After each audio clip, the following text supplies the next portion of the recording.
In the scriptures, there are over 2,000 verses about giving and generosity. And Jesus actually talked about money more than any other topic. So this morning, I just wanted to share with you 3 principles that my husband and I have looked to in the Bible on giving. I'm sure there are many more as well. The first principle is that giving is a priority. The Bible mentions giving our first fruits to God. The Old Testament describes first fruits as literally the first fruits, vegetables, and grains that would ripen in the harvest season. They were offered to God as a holy sacrifice to show God, the Israelites' gratitude and devotion. They were giving everything they had, worked an entire season to raise their livelihood, their sustenance, and we too can choose to honor God by setting apart our first and our best, and maybe not just what is convenient or left over. The second principle that I see in the scriptures about giving is that it is done sacrificially.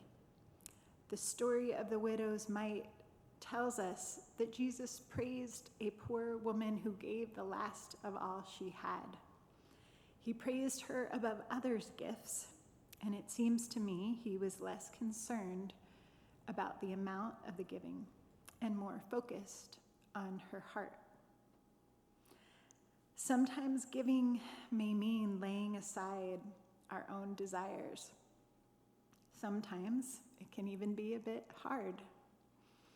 King David said of his sacrifice, "I will not offer God something that didn't cost me anything." The third principle that I see in the scriptures for giving is that it should be done cheerfully. When we give, we get to live out Christ's teaching and participate in Christ-likeness. I might not be able to run the Dogwood Festival like Marique, so please don't ask. Or you might not be able to take 2 weeks off and fly across the world with Alita to go to India. And we might not have the fortitude or the patience to pass out pizza at SPF each week. But in our giving, we can be part of the blessing that our congregation pours out into the lives of others in our community. When somebody is in the hospital and gets a visit from David, as our family has, or after the loss of a loved one, receives a heartfelt hug from Alita, or even something as small as a child having fun at Sunday school. In our giving, we get to share in the blessing of being one body of believers.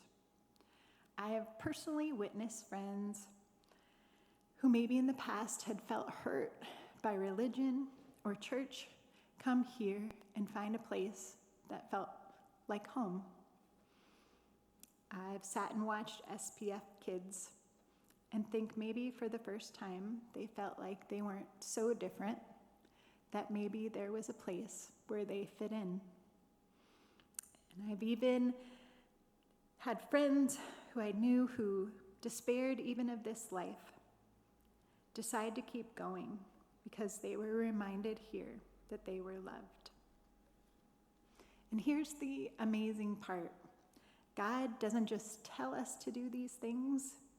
He is our example of how to do them.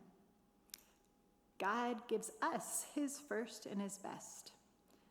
Every perfect sunset that you watched at Sasko Beach and every baby you held in your arms is God letting you know that we are his priority.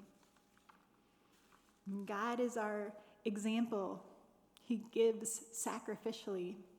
He gave his son so that we would have life and have it to the fullest. Jesus tells the parable of the shepherd leaving 99 sheep, his entire flock, to go look for that one sheep that managed to get itself lost. And he will go to any length to meet us, to find you. And finally, he is our example of cheerfully giving.